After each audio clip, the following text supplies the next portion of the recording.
Today, we're going to be talking about He Got Game from 1998. It's written and directed by Spike Lee and is the story of Jake Shuttlesworth, played by Denzel Washington, who, while serving 15 years in Attica prison for the accidental killing of his wife, is temporarily released and given an opportunity for early parole if he can convince his son, a basketball sensation and number one prospect, to go to the governor's alma mater, Big State University, on a basketball scholarship.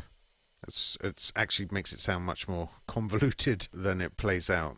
It's interesting you put the emphasis on Denzel Washington's character, on Jake there, because it felt to me more like the story of his son Jesus. Yeah, I mean it's about their relationship, right? It's Yeah. The traditional father-son film. But I mean, for me, I want to say that this is Spike Lee's kind of flawed masterpiece, but it is also like an incredible Denzel Washington performance. I mean, he's always pretty reliable, but for me the nuance of this, it blows me away as I'm watching it. Yeah, it's funny. It's in watching this, it made me realise how amazing an actor he is, which is something you sort of take for granted, especially now that he's been around. He's been around for almost 30 years, and he's just kind of there. But you watch this, and it's funny. There was an interview with Ethan Hawke in The Guardian the other week. Oh yeah, okay. And he was talking about Training Day. Denzel's Oscar-winning performance. The interviewer flagged up the fact that, isn't it a bit odd that your character, the white character, is a saint and all the people of colour in it are evil villains, including Denzel Washington?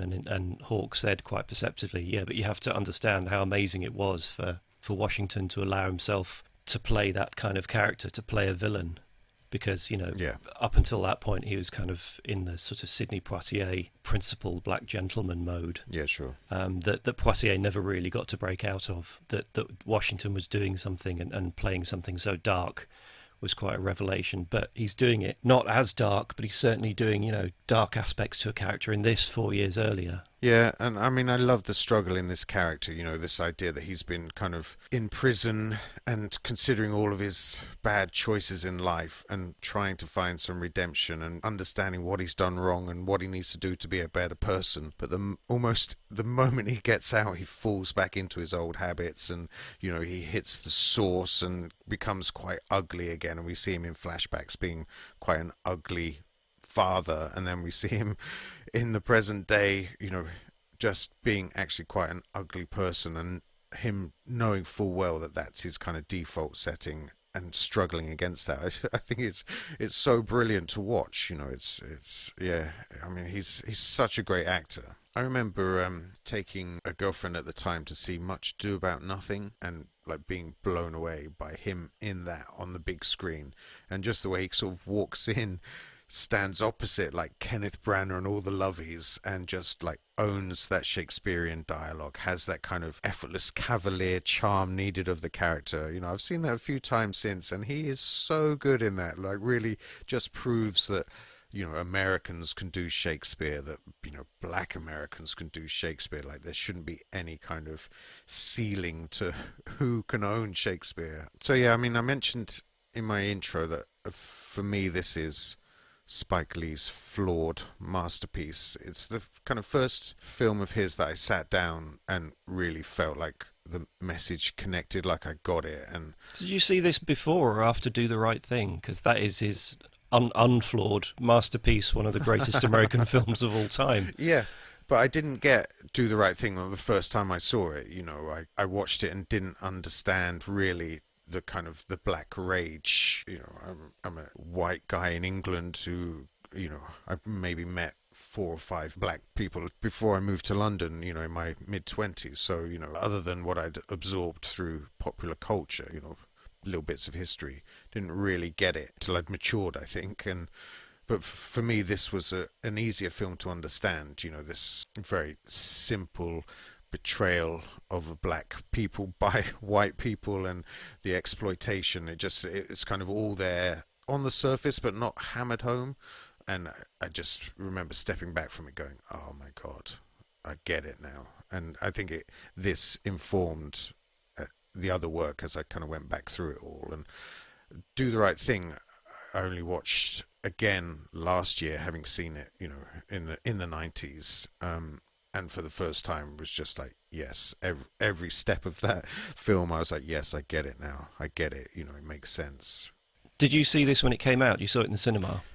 I didn't see it in the cinema, but I did have an all-region DVD player Right. that I'd imported from Hong Kong, just so that I could then import DVDs from the States. So this was one of the first movies I got from Amazon US, before they sort of clamped down on, international DVD imports. And so, yeah, and I probably played it to death, to be honest. I think just as I was going to film school, in fact. So, yeah, it's one of those, the message resonated, that I love his technique in this film. The soundtrack, I think, is just this brilliant balance of classical and, modern, contemporary. Yeah, I think it's a fantastic film. Be interesting to talk about Spike Lee as part of the kind of film landscape from the late 80s onwards, because I never saw this at the time, and Spike Lee is not on my sort of A-list of filmmakers that I'll go and see regardless. Yeah, sure. But I've seen, thinking back on it, I've seen a fair few of his movies over the years, a good selection of them. Yeah, yeah. That's But it. this is one. He's This is one that I sort of missed. solid presence, isn't he, on the landscape? Yeah, but I mean, one of the things to talk about maybe is why it doesn't seem to me that he's up there in the sort of masterpiece or consistent masterpiece deliverers, or he's not in the A list for people that you're looking forward to. Is he in your A list? Or Feel like he kind of dropped off a little bit in the noughties, because his work was much more mainstream thrillers, and I guess I kind of wanted him to continue being a champion for the underclass, the American black underclass, and to keep telling those stories and to keep hammering it home. It's a bit of a sidebar that I mentioned to you a few days ago, but I think there's something about American cinema post 9/11 where they're just reluctant to tell those types of stories. Black American cinema is also about the failing of American society, the American dream, the kind of, all men are created equal, land of the free, home of the brave, because they are neglected. You see that with like Hurricane Katrina, and I just think after 9/11 Hollywood was reluctant to tell stories about the failure of American society to keep everybody safe. do you think that after Hurricane Katrina you had more of a resurgence of that? Because it feels that way. It feels like that brought it back into focus. Yeah, I mean, where you start to get TV shows like The Wire, and I think those guys also did a show about Hurricane Katrina, Treme. And then I think maybe streaming platforms and whatnot, we get Ava DuVernay coming through, and but it just felt, I don't know, like in the 90s, it felt like black American cinema was very much a part of American cinema. It was like very much, sitting in England, you could go to the cinema and see a black American film. Yeah, I remember Alongside like a mainstream American blockbuster. I mean, it was like a marketable commodity after Boys in the Hood and that sort of thing. It was something that could be sold as a, I don't know, as a genre, I guess, even though they're widely varied films in terms of in style and filmmaking. Yeah, but it felt like there was tons of black American filmmakers as well. Like there was. I remember being excited about Carl Franklin and who else? The Hughes brothers. And going out to see. I went to see Dead Presidents at a midnight screening. I took a girlfriend to a cinema in London to see Dead Presidents. I was really excited about that. But I did make a list of just things from the 90s, black American cinema. And it's not even something I was conscious of throughout the noughties. I wasn't going, where is the black American cinema? It's only recently, when people have been talking about it as a resurgence, I realised that it hadn't been there for so long. Can I jump back to Spike Lee? Yeah, let's do it. Let's get back onto the father. He's not really the father of black American cinema, is he? But he's of contemporary. Yeah, contemporary indie black American cinema. Well, we say contemporary, but we're going back like 25, 30 It feels like years we're really nowadays. narrowing down his contribution by calling him like the father of indie black. It feels like you sort of limit Yeah, it's very much what he's achieved. putting limits on somebody who is, a powerful mainstream talent and has been for 30 years. But that's the context that I've always viewed him in, as a powerful mainstream talent, because I remember the early days. I remember when She's Gotta Have It came out, and I'm watching that on video. I've still never seen School Days, and then Do the Right Thing. Didn't get to see it in the cinema because I lived in the north of England and it just didn't get distributed up there, but got it on tape the year after, and I was well up for that because I was a huge Public Enemy fan at the time. Oh yeah, okay. Had been for 3 years, so that was my gateway into that. And then from that point on, he's making big mainstream movies, regardless of the fact that they're about black culture or not. They are just big movies that are part of mainstream culture for me. So that's how I come to him. So I'm seeing Mo Better Blues and Malcolm X, and then it was a phenomenon, wasn't it, Malcolm X? I haven't seen it for so long, but that's the thing. I've recently had a yen to see a lot of the Spike Lee movies that I missed. I haven't seen Crooklyn. Yeah. I want to see Summer of Sam again, and there's so many ones over the last 10 years that I've missed. So I was quite keen to see this. This is my first viewing of He Got Game. Oh yeah, okay.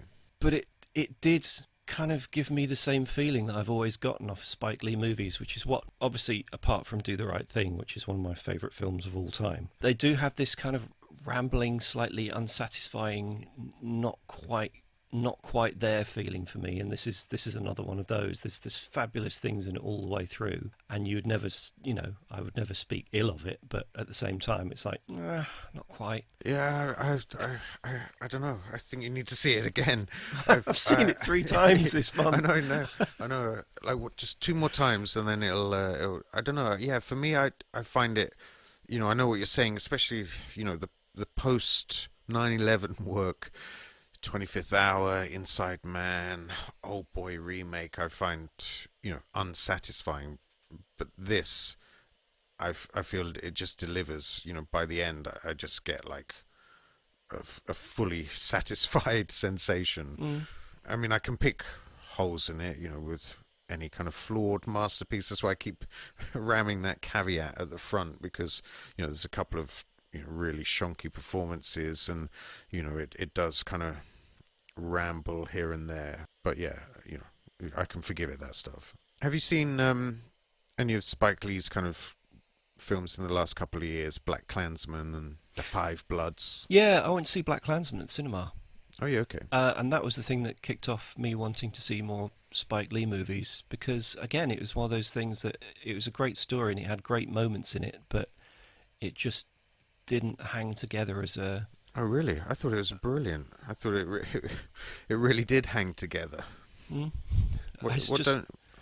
don't know. It's just not quite there. It's just not quite focused enough for me. And oh my god, I thought that had everything. I thought it was so well judged. All those kind of spinning plates of kind of tone and character, whilst also making sure this period piece was contemporary. His movies don't have like that kind of effortless flow. They feel kind of like episodic to me. They feel like sometimes you feel like the drama's moving along, and sometimes it can kind of be like rote drama. You can feel the wheels grinding to get from A to B, and then you feel it stops and it does a little kind of little moments of portraiture or flourish or little stylistic moments and stuff, and then it'll move on with the drama. So you kind of get these like episodes of these interesting bits amongst these kind of like ebbing bits where it's less interesting, and it doesn't feel like it all comes together. Sure. It feels like there's a lot of stuff in the mix, but it's just not quite gelling. I definitely got that off Black Klansman.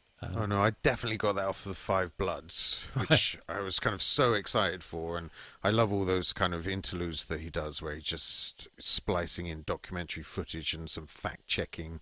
I love that. I think it's this idea of show don't tell, and less is more. I think sometimes that's utter bullshit. Like when there's such an important message to get out, to just hammer it home. I think it's really crucial, and I think when he does that, it's really arresting in the middle of a film. But that one, I felt like, especially when it gets to the action, it's really kind of spinning its wheels and just sort of going through a kind of checklist of coverage and, to get the story moving along. I found The Five Bloods like super disappointing, but Black Klansman, the opposite. I was thoroughly satisfied by it. And your household's been watching She's Gotta Have It, haven't you? My partner has, yeah. She loves the TV show, Yeah, I love that too. Yeah, I didn't watch it because I think I was out and she'd kind of, by the time I got back, she'd watched like 6 episodes or something and was completely obsessed with it. So I just had to kind of give her space to get through to the end. And it's on my list. I want to go back and watch the original film and then the show and kind of see how it all threads together. I was going to do that, but I didn't bother with the original film again. I thought I'll just kind of judge it on its own merits. I really liked it. So much so that I haven't seen the second season because I don't want to like binge it all at once and Yeah, sure. have it all flow into one. And he directs every episode, right? Yeah, wrote and directed and makes a cameo here and there. But the fact that it's just under 30 minutes an episode and it can be nicely contained and just spin out a few ideas and a few different themes within that and not have to cover 2 hours plus. Yeah. Seems like a real bonus for him. It's really, really good. Great. And really timely. And Yeah, I'm going to jump on it. so maybe we should talk about the movie itself after our 45-minute rambling intro. Preamble, yeah. Foreplay's over. We won't do like a scene by scene. For me, the starting point with a Spike Lee movie is technique. Yeah. And it's the first thing that grabs you watching this. And I was watching it and making notes of the things that are going on technique wise. And you just have to put your pen and paper down eventually because there's so much going on. I know he's an absolute master craftsman, isn't he? And I think it's easy to kind of see him firstly as a kind of a campaigner for civil rights or human rights or black rights and all of that stuff, but actually when you step back and just look at the filmmaking, like the craft is full command. I love that opening sequence with America playing basketball, this idea that the game is so important to so many people from so many different cultures, but then just kind of underpinned with Aaron Copland's John Henry. It just like says so much about like American history. I think it's so good. And then the cross-cutting between the father and the son playing with all of their kind of little shared character traits. Oh my God, it's so good. And it's like 5 minutes before anybody even speaks in the film. It just like really settles you in, doesn't it? Really breathes. But then even going into the first interview with, the warden at Attica and Jake, yeah, it kind of all flows in. You've got the amazing stuff going on in the credits sequence. Some of it's kind of a little bit 90s. Now you've got a few things in there which are very specifically 90s, like the digital graphics and yeah, sure, and the grade and a few use of camera stops and flash frames and things. Yeah, but that great. Kind of flows into these. He's quite fond of long circling crane shots to establish a location, which are a really nice indulgence. They go all the way around and then back to square one for the action to start, and then flow into something else. But then you've got all the cross-cutting, as you mentioned, flash forwards, cross-cutting between timelines. You've got overlays going on there to impress specific points in the conversation, and you've got all this stuff going on, and it's just flowing by, and you're thinking, there's so much effortless technique in this that and this is why he's still like a major American filmmaker after say an erratic output over decades, but it's it's the stuff that he can do without even thinking about it. It's probably an interesting sidebar to mention that his editor, Barry Brown, is like an English dude from Warrington, isn't he? Who's pretty I much... didn't know that. Yeah, he's edited pretty much everything since school days. And yeah, he's just like this kind of English editor that, I don't know, they must have met at film school. I don't know what the history is there, but, I think Spike Lee is quite good at recognizing talent and then just keeping it close, like forever. I thought you'd have been all over the editor. I thought that would have been... No, there's I had enough to contend with going through the cast list and everything. Yeah, I mean, cast, we're talking about the prison superintendent, but that's like Ned Beatty, kind of another great American character actor, great American face. I mean, he's perfect for the role for somebody who's kind of quite slippery and uncomfortable in what he has to say. And ever since like Network, you can always cast Ned Beatty as kind of like the uncomfortable face of white America. And I think what feeds into technique, I mean, obviously this is true of a lot of directors, but what feeds into his use of technique is the fact that Spike Lee's got this parallel career in advertising, sure, which I think is certainly the thing that pays for his amazing houses and incredible lifestyle. But with commercials and a busy sort of career in commercials, you can do a lot of experimentation in something Yeah, that's yeah. a lot less restricted. Well, he did all of the Michael Jordan Nike stuff through the 90s, didn't he? Yeah, That was massive, I think, for everyone involved. yeah, I think that's what, should we say, paid off his mortgage. Yeah, yeah. Unlike maybe like a movie director who makes one movie every 3 or 4 years, this is somebody who's constantly experimenting and always has a camera in his hands and is always trying out new stuff and meeting other people with ideas that will feed into your filmmaking. I like that about Spike Lee. You know, he's out there and he's constantly doing things. You know, he's never not making something. Do you see that still in She's Gotta Have It, the TV show? Is it still kind of pushing God, the yeah. technique and the ambition of that? Definitely, there's a lot of kind of experimentation in style and structure from episode to episode, and there's a lot of kind of non-naturalistic stuff going on in there, which is really good, really fun. Let's talk about, I mean, we're talking about, the scene with Ned Beatty, the prison superintendent, offering the potential for early parole if he can get his son to go to the governor's alma mater. That's the kind of thrust of the story. And I like the way that it kind of sets this up as a conceit, and you're like, okay, right. So he's got to do this, do that with his son, and then he's going to get early release. And then Ned Beatty's like, okay, so to get you out of prison, we're going to drug you and then sneak you out the back door. And it's like, no, this doesn't sound like it's going to, this doesn't sound legit to me. It just doesn't ring true. And you sort of have that doubt all the way through that, Jake is going to get screwed over. And, lo and behold, the bookend scenes with Ned Beatty, he's, they arrest him for a prison break, and that's it. He's going to get longer in prison. It's just a massive stitch up. Yeah, and they also finesse it that, oh, well, you didn't actually convince your son to do it. Your son didn't do it on the moment and sign whilst you were in the room with him. So he didn't sign the piece of paper we gave you. He just made the decision, didn't he? Yes, it's terrible, that, I think. But this whole central premise of the film, because I went down a bit of a rabbit hole yesterday, and probably not far enough to get the full picture, but Spike Lee has a long history with basketball, even before he made this movie. He was a huge Knicks fan, always has, courtside seats. Sure. But he appeared in Hoop Dreams, which I haven't seen, the famous basketball the documentary. basketball. Yeah, and he's pictured there saying, saying to the young players in that, the only reason that these people are interested in you, they don't care about you as a person. They're a commodity. Yeah, you're a commodity. You are here because you can make money for the team. Yeah, that's it. And the conceit of this movie, which you kind of miss if you blink, is that everything, kind of like social justice, the fact that you can let a convicted murderer out of prison for a week in the service of a basketball-based whim, everything is subservient to this kind of this basketball machine, I guess.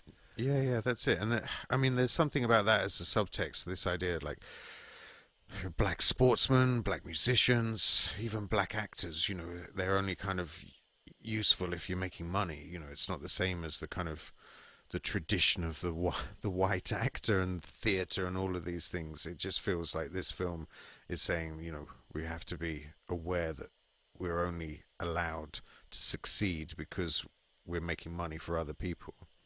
There's that great stuff with the agent in this film. Is it Don Pagnotti? Yeah. When they go to his house and he's just like, look, he's surrounded by Ferraris and Lamborghinis, and he just says to Jesus, he says, you're black, I'm white, and this is green, and just holds up like a wad of cash, doesn't he? He's like, this is it. This is America. Like, this green is all that matters. I've got a little bit about that guy because he's such a weird presence in the film, isn't he? He has this sort of odd kind of authentic and terrifying presence. I was like, who the hell is that guy? Like, I haven't really seen him in much else. I just assumed on watching it that he was, because there's so many cameos from basketball people in this. I thought, maybe he really is like a basketball manager and they just got him in to do this. No, but well, it's a performance and it's amazing. I'm the best at what I do. I'm a sports agent. Now, I don't know if you realize this, but several NBA teams are interested in you right now. At this point in time, I can't tell you who, but I will tell you they are contenders. Now, I know you've considered jumping straight to the pros. The money is there. I have the contacts, so apply for the NBA draft now. Right here, Jesus, is a contract. This makes me your agent. This allows me to represent you I will take you to the top. I can't do that right now. I still have to weigh my options. How much does your watch cost?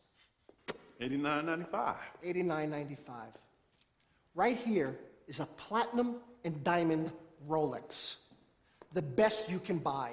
Gold, forget about it. Silver, forget about it. You have platinum and diamonds. That's like having speed and power in the NBA. And Jesus, that watch is a gift from Dom Pagnotti to you. Keep it. Oh, I bet there's strings attached too, huh?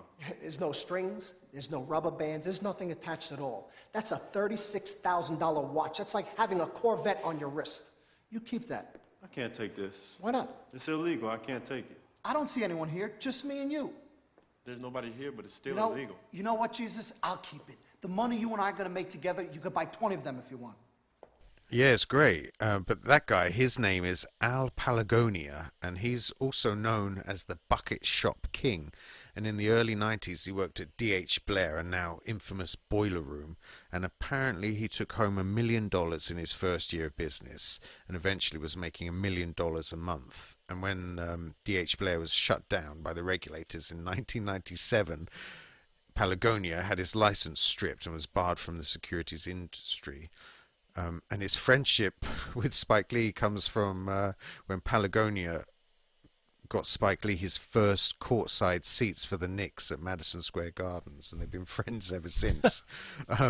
And Palagonia eventually got into the private plane business, so he's now one of the leading jet brokers in the world, catering to athletes and celebrities. But Spike Lee just keeps putting him in little cameo roles in his films, so I think they've just got this sort of long friendship now, you know. And I think Palagonia seems to be one of those guys, like the character, who just says how he sees the world, and you know what things are valued and why they're valued. And I think he's probably very straight talking. That's fantastic. I didn't research him. I kind of looked him up and saw that he was in all of Spike Lee's movies pretty much. So I just assumed, some theatrical actor who Spike Lee was fond of from New York theatre or something. But no, he's a Wolf of Wall Street. It's the dude who got him the front row seats for the Knicks. So that's it. That's a guaranteed lifelong friendship. But he's great, isn't he, in that scene? You know, it's really kind of, just magnetic. You know, this, like, my success is based on my ability to exploit you and this situation. He's so honest about it. I mean, there's a whole string of amazing kind of standout sidebar scenes for performances in this, isn't there? Yeah, definitely. There's Roger Guenveur-Smith as Big Time Willie. Yeah. Who initially pulls up and seems like a tiresome passing character, but then you get that long extended scene. You know, so good, that monologue. Yeah, oh my God. I even made a note of some of the lines. Yeah, so I wrote down that Big Time is a street prophet, and he's talking about the drugs and, you know, all the things you have to avoid, you know, the drugs, the booze, the pussy, and he's like, Pussy be saying, come on in, Jesus, just a little taste. How you gonna be immune to that shit? You're so good. All that titty up in your face, all that good ass. How you gonna be immune to that thigh? All those lips, all those hips, all those honey dips. Come on, man, be real. That shit will fuck a nigga up quick. Deadly combination, you know what I'm saying? And I didn't even mention the blood-sucking leeches. Oh yeah, the newfound family pygmy buzzards be hovering over you trying to get that loose change, you know what I'm saying? Huh? They talking about I love you.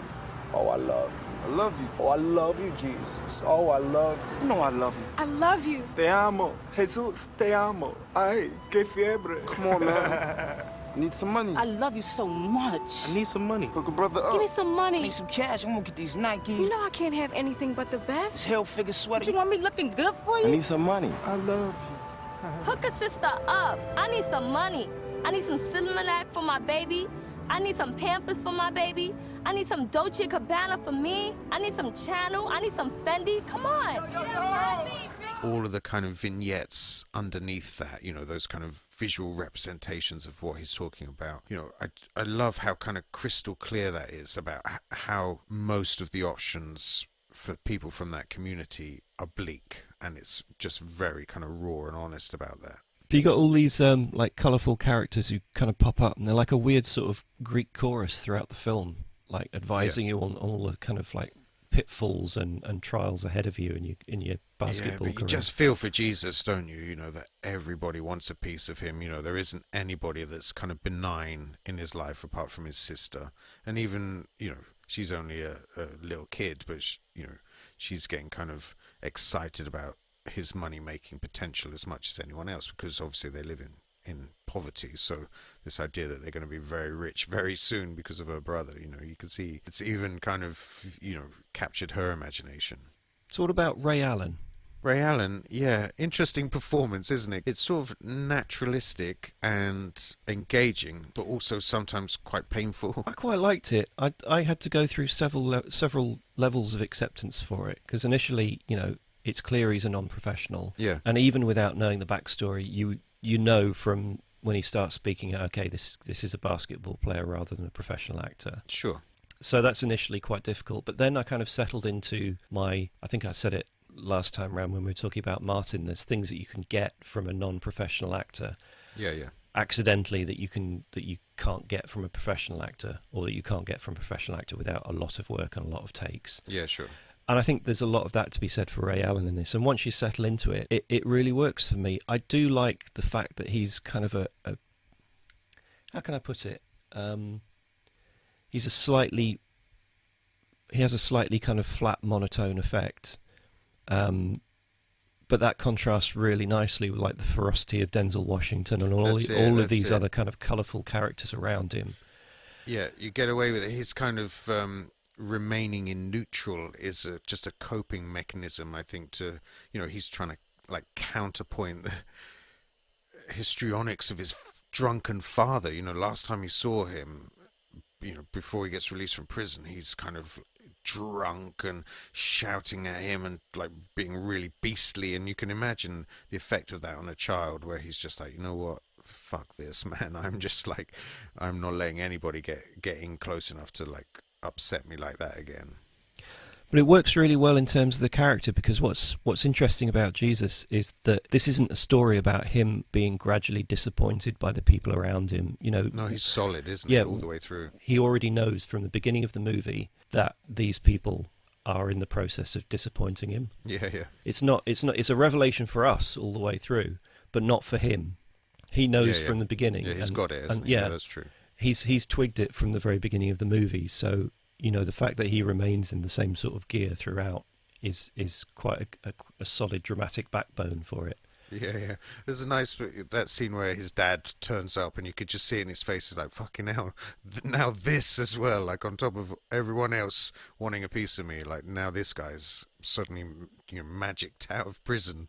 The scene that sort of I find most annoying for him as a non-actor is the scene towards the end where he's with Lala and Rosario Dawson, and it feels like one of those scenes where they've run out of time and they just improvise dialogue for ages, and the camera's on a steady cam just going like left to right, right to left, and they keep cutting between it as they're sort of searching for the point of it. And that was always the scene that it bothers me that it's in there, but there's so much necessary information, like the sympathy for Lala, who's kind of his girlfriend, who's been trying to get him to sign to an agent so that her other boyfriend can get a percentage and she can get a payout. And there's a really nice line towards the end where she's just like, look, you're set for life. Okay, I've got nothing. I'm going to be poor forever. This is just like why shouldn't I get paid too? Why shouldn't I just get a little slice of it? And you do kind of get how desperate people are. That's not Ray Allen's fault. I feel that there's points in the movie where scenes play out far longer than they need to. Let's say the second flashback, Jesus is talking to Jake and you get a flashback too, and it's a really nicely queued up flashback where he says, you remember your mother used to call from you up there. Yeah. You hear his mother calling. The 80s flashback is so cool. When you get say that, and then you can hear his mother calling, and I think it's a shot of Denzel Washington of Jake looking up. Yeah. And then you go into the flashback, but then the flashback just kind of goes on, like long scenes of the kids playing together. I know, it's one of those things, but it does look beautiful, they're all kind of 80s, and those young kids are brilliant as well, and you have all the other kids going, Jesus, come in, Jesus. I think that all of that stuff is so funny, it's so charming and time capsule-y. But the cumulative effect is that extra 10-15 minutes on the movie that makes it feel slightly flabby. Yeah, sure. And that was another one of those for me. I just think you could do another quick pass and winnow out a few more minutes and you'd have a lot more punchy movie. Oh, yeah, okay. It's worth talking about. Maybe we should do it now. We're talking about the two characters.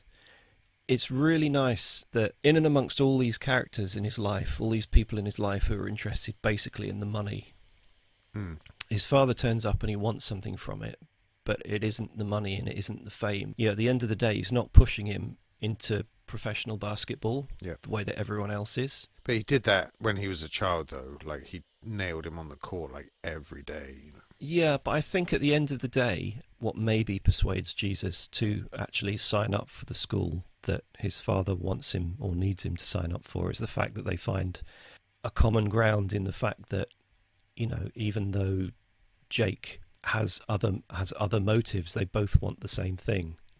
He's not trying to extort money from him or extort a piece of his future professional career. He just wants this one thing, which at the end of the day is what Jesus wants as well. He wants to go to a school and play out of school rather than play professionally. And I think, I know Jake wants something from Jesus, but it's not about money. Yeah, because they talk about, your mother wanted you to go to college and get an education. That's still kind of part of the plan, isn't it? And it seems like he's fairly smart, like he will get a decent education as well as being like a basketball sensation. Rosario Dawson is one of those super talented actors that I always feel guilty about my subconscious objectifying, because she's so beautiful as well and looks so good on screen, and I always think like, oh wow, she's so, and then I'm like, no, she's just really quality, and you shouldn't even be like diminishing her contribution to cinema by thinking how lovely she looks, but I can't help it sometimes. Like she's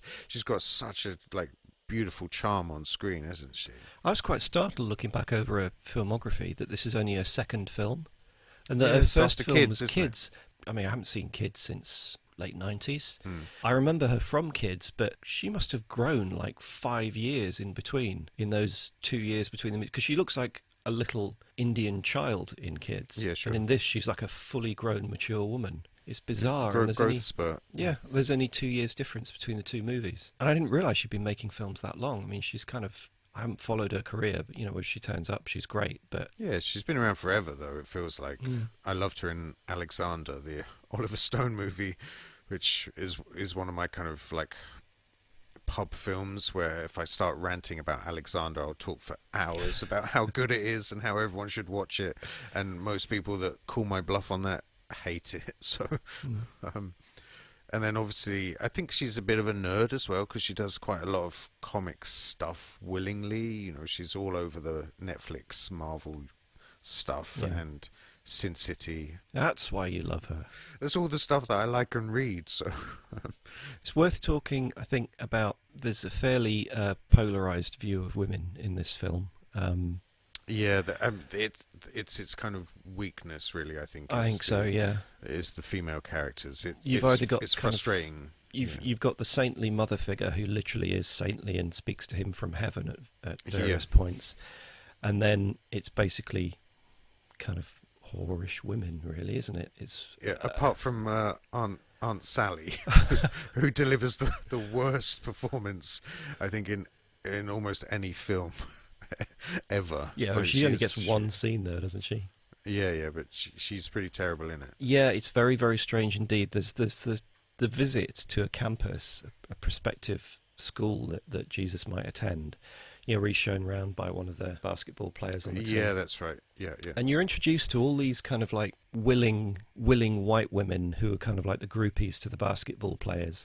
And he says to him, doesn't he? Like, they'll cook for you, they'll clean for you, they'll lend you their Mercedes. But it's a really weird scene because it's quite demeaning what he says about them. But the women that you meet seem quite bright and they seem to have their own agency and they all seem to be, in it because they like it. Yeah, sure. But then when Jesus, is given a sweetener to try and persuade him to come to the college, like the two women that he's given basically look like porn actresses. They are porn actresses. But it's really strange. You kind of introduce these women who are groupies who look like normal college age women, and you think, oh, okay, I can understand that. I want some nice white middle class women. Why are you giving me these Well, yeah, but scabby it's just like, okay, it's really kind of like lowest common denominator. Okay, so these women really are kind of like almost prostitutes. It's very, very odd. And there's a weird sort of women as prostitutes theme running through it. Obviously, Lola's character is doing it for her payout at the end, and this leads us on neatly to what must surely be the weakest part of the movie, and it's Milla Jovovich's character. Yeah, it's a shame. I can kind of see what he was going for with that, but I think, and actually, I think she's pretty good. She's in the role. She's okay, but God, she's not given anything to work with. Exactly, yeah. But I think what she does do is kind of present a character that looks the part, but doesn't have the kind of cliched femininity. Like, she has quite a sort of awkward masculine physicality, which I think I've just found was like really interesting and just gave it something more. She wasn't one of those Monroe sexy kind of siren type. She was quite a tight, like coiled, anxious character, and I thought that was quite a nice way of doing it. This is 1997, 98, and that's when Milla Jovovich was at the height of her fame. Well, she'd just done The Fifth Element, and this was before Joan of Arc. I remember a sudden career arc, because I remember seeing Dazed and Confused, which I think was which we just watched again. Yeah. Watched that again the other week. Oh, yeah, how was it? It's really good. It's quite strange seeing Anthony Rapp in it, who's an actor who's in Star Trek Discovery now, who was the guy who nailed Kevin Spacey. Right. He was the guy who launched the whole thing. He said, I remember when I was 14, I met Kevin Spacey in a nightclub and went back to his apartment, and he tried to get off with me, and that was the thing that launched the whole Kevin Spacey that was thing. Him. Yeah, and he's in Dazed and Confused, and I didn't know him at the time. But yeah, sorry. Her first movie was Dazed and Confused, and then straight after that it was like The Fifth Element and, yeah, as you say, Joan of Arc. So I have a nasty feeling that it was somebody that he kind of had to cast, to get some audience appeal. It just doesn't feel like a decent character. This kind of, definitely. I mean, I know that she's a troubled person, and she's not, the usual siren, as you say, but at the same time, it's pretty crappy and pretty generic. The kind of the white hooker who gets slapped around by her weird, sleazy, stereotypical pimp boyfriend. Sweetness, his name is, isn't it? Her whole arc is just like a list of stereotype character decisions. The fact that she falls for Jake, and then there's that terrible line, all the meters off, and then at the end of the movie, for some inexplicable reason, she's changed her ways and she's on a coach back to whatever Midwest town she came from for no apparent reason.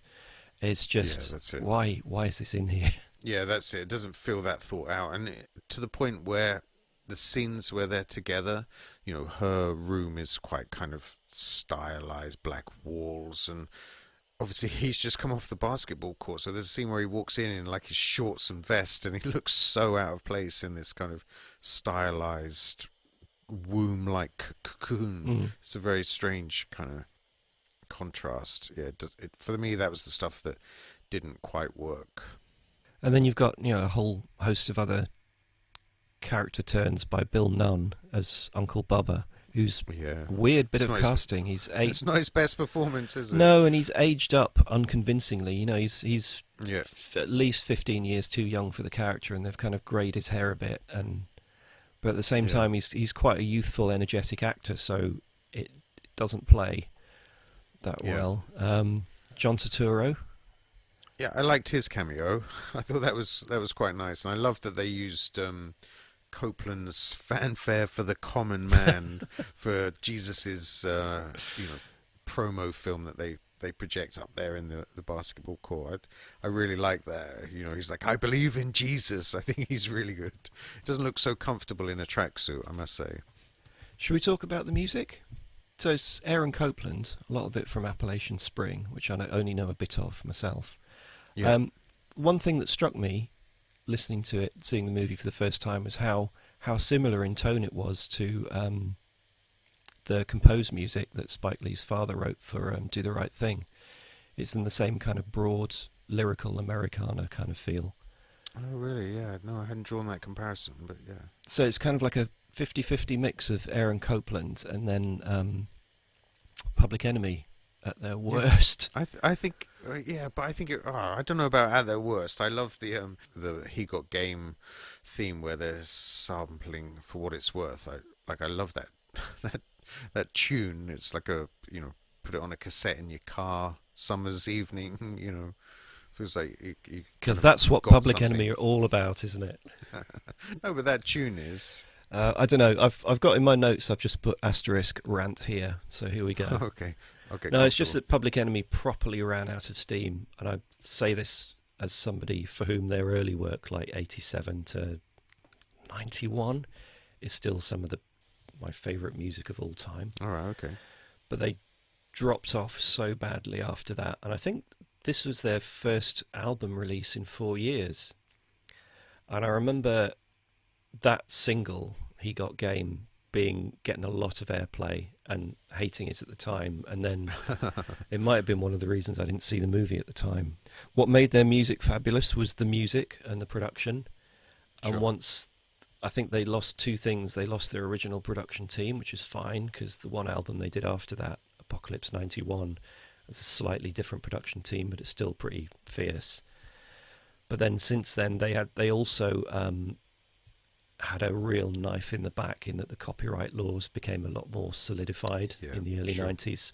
So you couldn't just plunder sample after sample the way that you used to, which is what their earlier music was pretty much based around. So they had to have like live musicians in and slightly feebler samples. But basically you get to sort of 98 where Public Enemy are basically kind of rhetoric with weak music underneath, and they've kind of stayed there since. And this, I remember this single, and by coincidence I picked up this album in a charity shop last year. I thought I'll give it a go for £1, and it was so feeble and so lukewarm, and it's just kind of Public Enemy there because they're Public Enemy. So that adds nothing to the movie for me, the Public Enemy presence. Yeah, okay, well, yeah, I can't really... So top that. Yeah, I can't.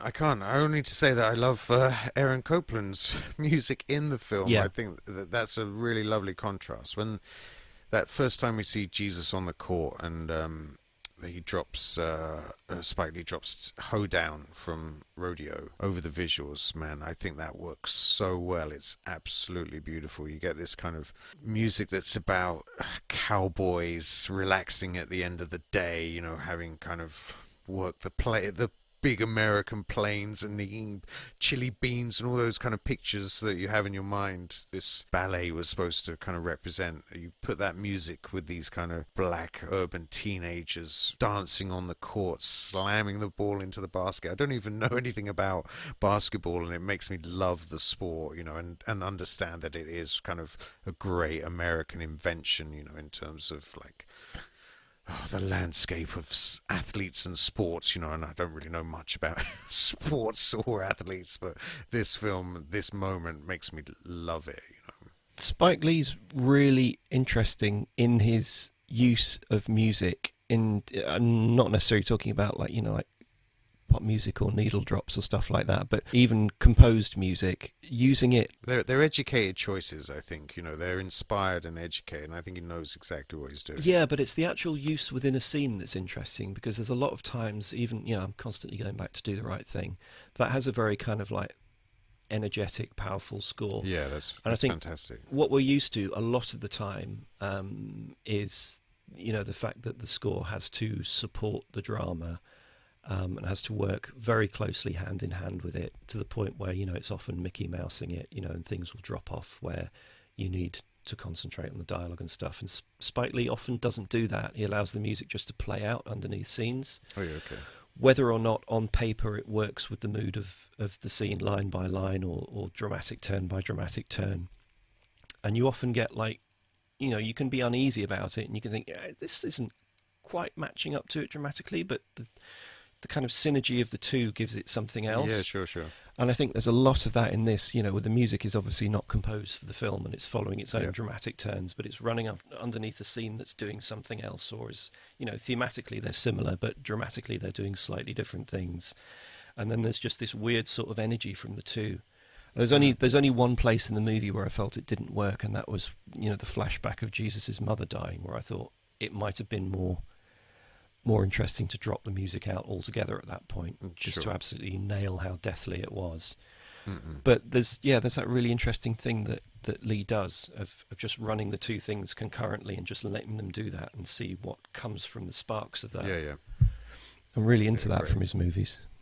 Shall we talk about the backbone of the film, which is Jake and Jesus's father-son relationship? I mean, one thing I love all the way through this is seeing how they share mannerisms. I mentioned it before, but I love their kind of the way they rub their noses and the way their wrist flick when they throw the ball, and you know, there's just so many like shared characteristics that it feels really authentic as a father-son relationship. And there is that thing about Jesus counterpointing Jake in terms of his personality as well, how calm and measured he is compared to his father's kind of crazed, you know, unpredictability. I wouldn't necessarily characterize it as kind of crazed unpredictability, because he is, one of the shocking things about the film is that, you know, you're introduced to Jake as somebody who's found like a measure of inner calm, and certainly the way that he deals with all the constant kind of but it's a facade, isn't it? You know, that's not. But you don't realise that until later in the film. No, but that's the, you know, the enlightened thing of having seen it a few times. You know, when you watch it again, knowing that he's put up this. I don't know if it's a facade. Yeah, maybe you're right. It's kind of there's a idealized version of himself that he's trying to be, but his impulses and instincts override that. And even after he's served, you know, I don't know, half his sentence in prison, within a day or two of getting out, he's got the taste for the booze and the edge is back. And he, you know, that there's a scene where he bumps into his nephew and he's drunk and he's trying to get him to drink from the bottle. And you're just like, oh, Jake, you fucking horrible bastard. Like, you monster. You know, well, that's the thing it's easy to maintain this kind of disciplined self-image in a very, very limited set of circumstances and stimulus. Yeah. But then once you're out into the real world and suddenly you've got, you know, a lot more decisions and a lot more choices you can make, that kind of goes, doesn't it? Yeah, of course. And, you know, it's overwhelming to be free. You know, I think one thing about leaving the military and becoming a civilian, you know, it's such an overwhelming transition, and I think that must be much more amplified coming out of prison, where you know, you have structure, and you know, I've never been to prison, but you know, you have nothing but structure. Yeah, of course. You know, I'm sure it's a tough life as well, but you know, it's still routine and ritual, and you know, to lose all of that, you know, you can see he kind of spins out quite quickly. He batters, he doesn't batter, but he knocks Lala's other boyfriend to the ground, doesn't he? And like this, you know, street sucker punch. And then you can see like and this is like Denzel all the way through, these moments of kind of spontaneous kind of liberation, and then like the crushing reality of how much trouble he could be in if he gets busted, and you see him just like turn on his heels and run off down the road like somebody just running from the scene of the crime. You know, there's all of those little moments throughout where you can see the conflict across the character's face, which is all down to that performance. That's the moment really where he kind of like, I don't mean as a performance, like Jake as a character cuts loose, and it's really cleverly done in that initially you're given something which is quite satisfying, that kind of crowd-pleasing moment where the smart ass just gets decked with one punch. Yeah, and I'm phrasing it like that way because that's how it feels as a satisfying, dramatic moment. But then from that point, that's where he spins out, and you realise, this is not good. This isn't crowd-pleasing. This is real, genuine darkness, and he's not a good person at heart. Yeah. There's other little moments. I love when the parole officers drop him off at his kind of flop house, and as they're taking him out of the car, you can see his eyes, like his eyes are darting all over the place, like drinking in kind of freedom, and he's licking his lips in anticipation. And then when they're putting the tag on his ankle, and he's just like wants them out of the house so he can get out there and be like part of it. You know, there's all of that kind of threat and anticipation from the performance, I just think it's such a, I think maybe even clouds my judgment on the quality of the film, just the quality of that performance. And it's quite interesting seeing Jesus, who's, I think as a performance, it's like I wouldn't say inert, but it's a fairly kind of steady, rock solid performance throughout. But it's really nicely modulated in that as the film goes on, and as Jake kind of keeps pestering him, and he does kind of get more and more mean and more spiteful, and starts to bite back and really sort of snap back at him a bit. Well, that's the nice way that the film is layered, where we see Jake coaching the young Jesus on the court, and how he kind of is unrelenting in trying to discipline the boy and make him focus. And again, another great moment is him losing his patience with his child and being like really mean and spiteful, and as a parent I definitely get that kind of, you don't often see it in films, but that reality of just like, oh, these fucking kids, man. And when he's so angry with him after he's ditched the ball, and he comes up in the house fuming, and he's like, you're not leaving the table till you just find those little kind of like ways to try and rebalance the who's the alpha in the house, when you're dealing with like 7, 8, 9-year-olds, they can be, really challenging, and they've got their eye on the throne already. So you definitely feel like, I just love that sort of raging resentment that he has towards his own child. I don't love it. I love seeing it because it's so genuine and not something that you often see in a film. And I think that it sets us up nicely for the kind of final confrontation on the basketball court. We've seen that Jake's a fairly decent basketball player. He still feels like he's got a chance to beat his son. I love that sort of confidence of it. Where his son is the number one prospect. Yeah, there's a special on ESPN about his son, and he still fancies his chances of beating him on the court. And I did read a little kind of behind the scenes thing about this, that apparently the scene was written that Jesus would just score like 10 or 12 points straight out, and Jake wouldn't get any. But apparently Denzel is fairly decent on the court and slammed 3 or 4 baskets in, and the crew were cheering him on, and it pissed off Ray Allen so much that he then just nailed every single ball after that. It was just like, fuck you, man. I'm the best basketball player on this court. So how do you feel about the end of their arc then? How do you feel about the resolution?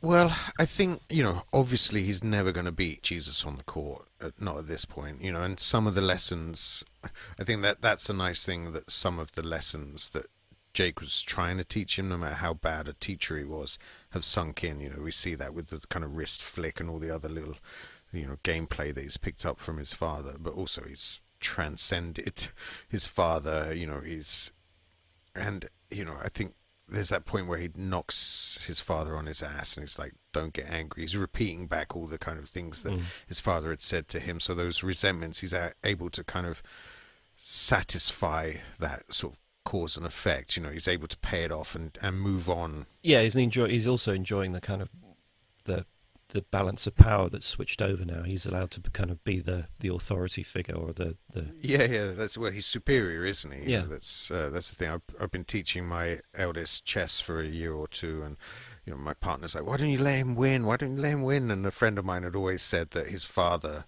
when he taught him chess, like beasted him and would never let him win until, and a couple of people have said this, until the point where they won naturally and then beat their dads, to the point where dads have said, like, I don't want to play anymore, and have packed the chessboard away.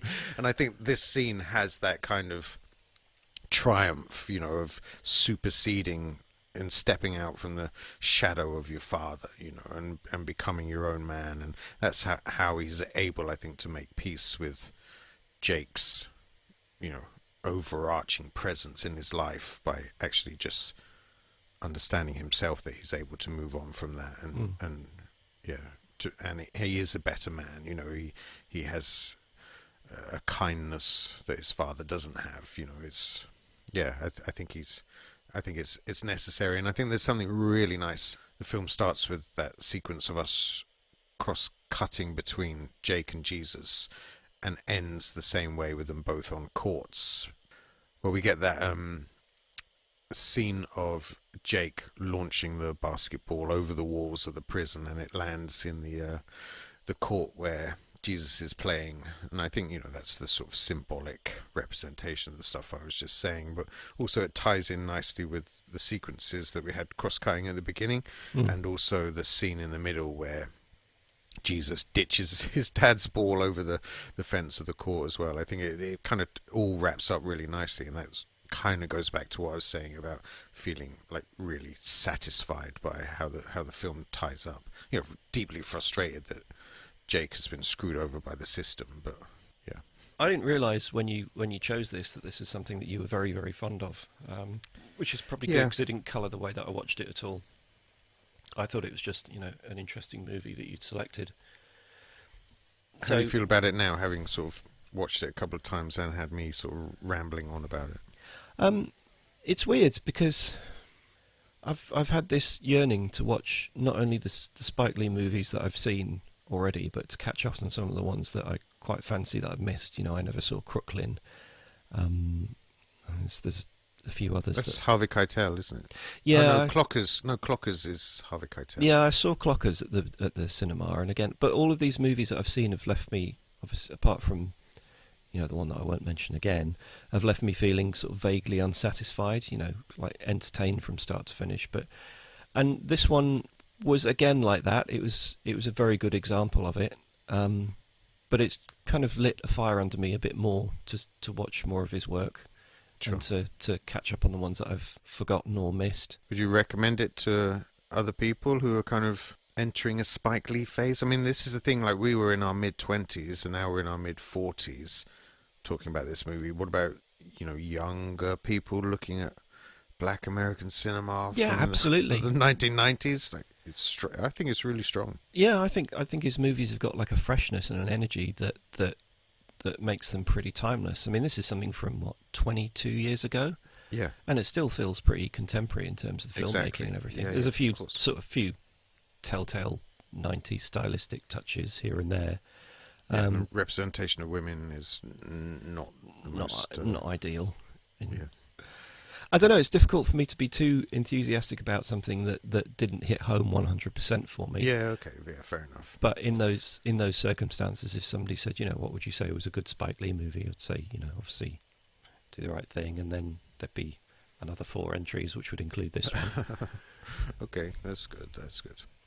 Well, no, for me, I think, like I said right at the beginning, it was the first time I'd really got the.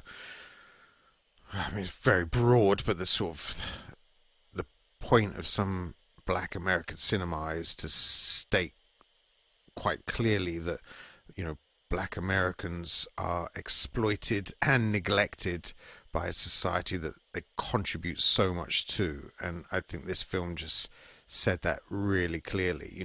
Yes, it's a great character piece about a father and a son, and yes, it's a masterful piece of cinema with brilliant technique and handcrafted and really kind of engaging in its technique, but still that message, it's crystallized so clearly in it that I just think it's a really, like I say, his flawed masterpiece and a really important piece of American cinema made by a black filmmaker.